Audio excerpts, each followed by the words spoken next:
Sometimes your models may become twisted and have all kind of turns and woven together. And here's an example right here. This is all one seamless object, and it's twisting and turning and curling and all sorts of things. And then you decide, I want to UV map this. Well, what axis do you choose? Is it a cylindrical, spherical, XYZ, planar? I don't think it's any of those. It's kind of all of those. And so you could kind of get stuck and have to figure out how to UV map it. But fortunately, we have a tool called UV Spider.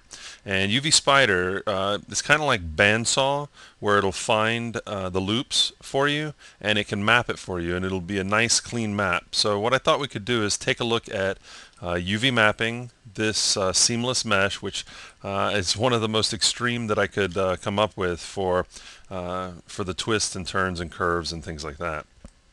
So why don't we go ahead and jump right in.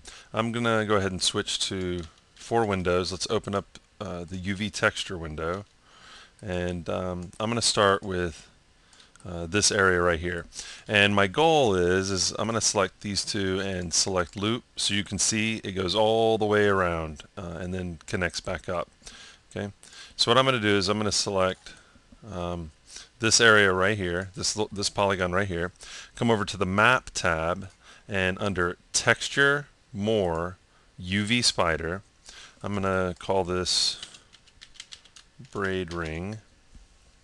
And we need to just kind of like Bandsaw Pro, we need to decide whether it's odd or even. And what I've done in the past for something like this is just choose between odd or even. Auto, haven't had much luck really determining which way it's going to go per loop. So I'm just going to try odd for starters.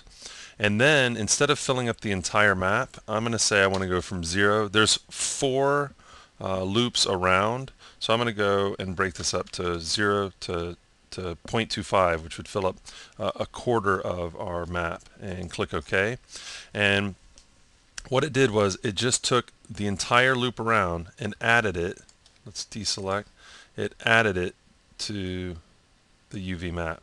Okay, I'm going to take the next one right here and do the same thing. So I'm going to add it to the same map. So texture, more, UV spider. And this time I'm going to start it on 0.25 and then go to 0.5 so that we put it right next to what we already have, and click OK. So there we go. I used odd again, but it only looped around the 4 polygons. So I'm going to undo, come over to UV Spider, and I'm going to click even. I'm going to select even for the select edge, use the same settings, okay, and we're good to go there. So I'll grab this next one in the row, go to UV Spider. We'll stick with the settings, except we're going to go from 0.5 to 0.75. And it looks like it's trying to connect. I'm just going to undo once, and that'll fix that so that they're not connected over here. Be much cleaner. Okay. And then the last one is this guy right here. And we'll go to UV Spider, and we'll go from 0.75 to 1 to finish off our UV map. And it did the same thing. I'm going to undo UV Spider and choose odd. Okay, and there we go.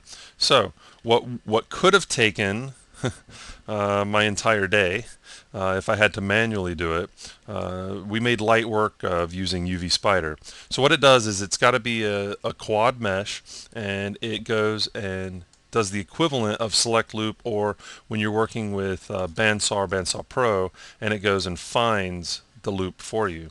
So now I can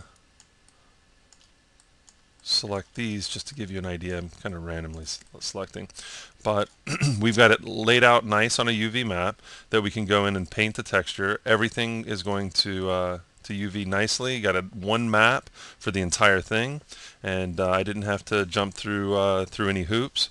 UV Spider crawls along the geometry and lays it out nice and clean. The trick is to, when you're working with UV Spider, is to not take up the entire map, so then you don't have to move the geometry around. You could always move the geometry around once you have it on there, but for me, this is the easier route, is to kind of plan out how much of the map you want to take up with the geometry, and then that way you can have it right up against each other and laid out nice and clean.